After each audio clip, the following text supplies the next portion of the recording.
Саламатсыздар ма? Бұл бізде 7-ші класс тармақталған алгоритмдерді программалау.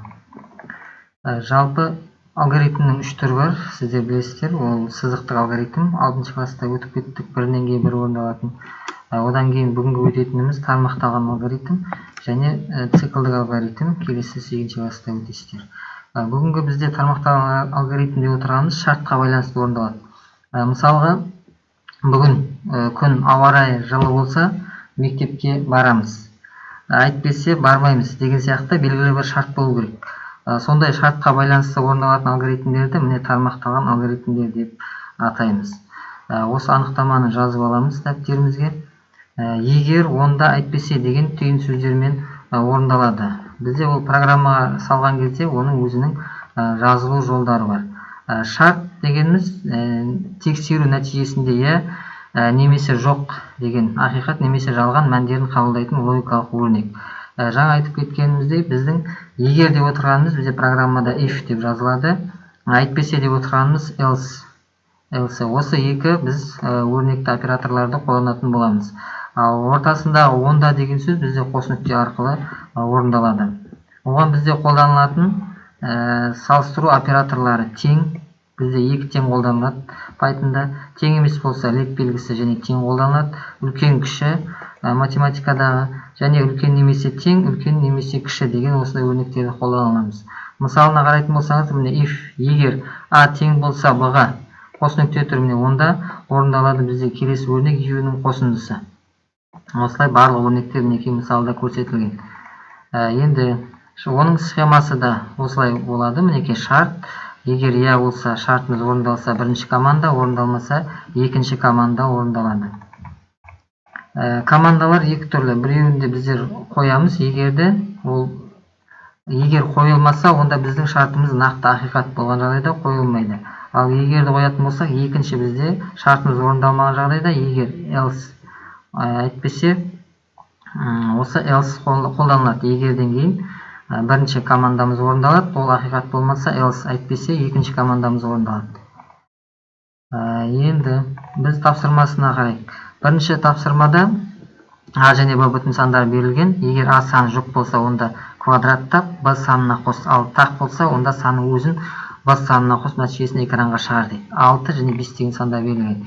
Программа кодына қарайық. Міне a into input, b into input екеуін енгізіп алдық. Егер шарт, егер a-ны бөлген кезде процентпен бөлетін болса, қалдық түрінде ғой. Қалдық түрінде бөлген кезде 2-ге, қалдығы 0-ге тең болса, онда екеуін көбейтеміз. a-ны квадраттаймыз. Әйтпесе a мен b-ны қосамыз. Мінекей екінші шартымыз. Бұл жерде әйтпесе қолданылмаған. Мінекей бұл k-ның өзін циклден шарттан шығарып жіберген. Мынау a тең болады a-ның квадраты деген шарттың ішінде тұр. Одан кейін шарттың орындалмаса, сыртындағысы бізде k тең болады a қосылған b орындалады деген сөз. Екінші тапсырманы қарайық. a саны берілген, a саны оң сан болса, квадрат теріс сан болса, кубын есептейтін программа коды керек. Оның программа кодын қараңыздар. a бір сан бізде input, егер if a үлкен болса 0-ден a-ны квадраттаймыз. Міне k меншік деп жатыр. Әйтпесе else бар бұл жерде. Тең a-ның кубы. Одан кейін біз k-ны экранға шығарамыз. Енді талдау тапсырмасын қарайсыздар өздеріңіз. Енді біз тапсырмаға көшейік. Бірінші тапсырма.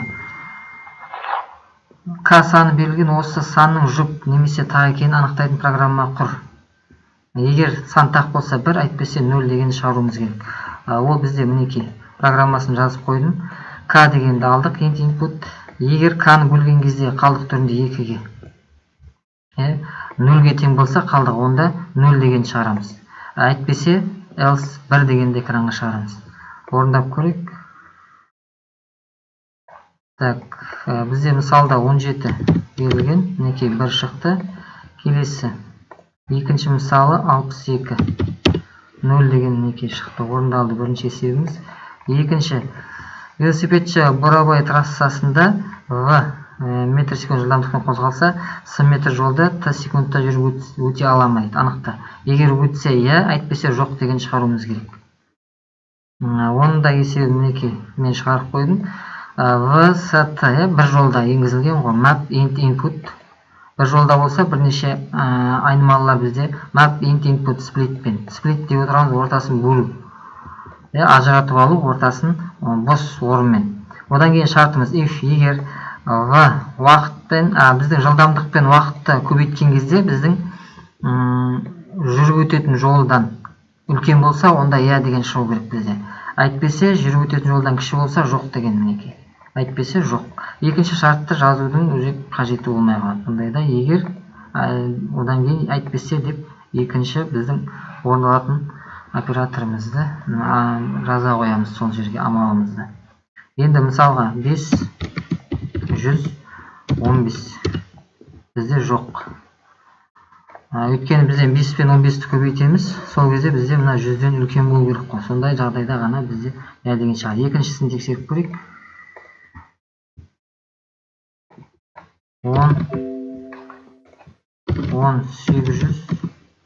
800 метрді 90 секундта жүріп өтеді ме? Иә, өйткені 10 мен 90-ды көбейткен кезде бізде 800-ден асып тұр. Бұл дұрыс орындалды. Енді келесі үшінші тапсырмасы қыста күн жылы болса, мұз үстінде хоккей ойнай алмайсыңыз. 7-ші сынып оқушылары бүгін сабақтан кейін хоккей ойнауды жоспарлап отыр. Мұғалім оқушыларға соңғы 3 күнге тіркелген ауа температурасы температурадан төмен болған жағдайда ғана хоккей ойнауға болатынын ескертті. Берілген деректер пайдаланып оқушылардың бүгін хоккей ойнай ала ма, әлде ойнай алмай ма соны анықтайтын программа құр. Соңғы 3 күндегі ауа температуралары мен мәндеріне ABC және Т уақыты берілген. 3 күндегі ауа температурасы және сол температурадан кіші болған жағдайда ғана оны ойнай алады деген программа құрастыруымыз керек. Бізде мінекей 4 айнымалы, бізде ABC және Т. Map int input. Енді шартымыз if егер A-да осы Т-дан кіші болса, және B-да Т-дан кіші болса, және С-да Т-дан кіші болса, онда иә. Барлығы да ауа температурасы Т температурадан кіші болған жағдайда ғана иә деген шығу керек, әйтпесе жоқ деген шығады. Орындауға жіберейік. -8, -10, -6, -5. Мінекей иә. Екінші шартымыз тексерейік. -3, -6, -4, -5. Мінекей жоқ. Осылайша біздің программамыз дұрыс жұмыс жасап тұр. Жалпы Python'да бір ғана жол емес, бірнеше жол бар. Өздеріңіз басқа да жолдарын шығарып жатсаңыз, басқа жолмен, онда осы видеоның астына жазып кетсеңіздер болады. Енді үйге тапсырма. Кестеде берілген x пен y айнымалыларының мәндеріне қарап, өрнек мән ақиқат немесе жалған екенін анықта. Осыларды орындаймыз. Мінекей берілген x 74, y 14 мысалға. Екеуі тең бе, тең емес пе? Ақиқат немесе жалған, true немесе false. Осы тапсырманы орындап астына жазамыз. Осымен сабағымыз аяқталды. Сау болыңыздар.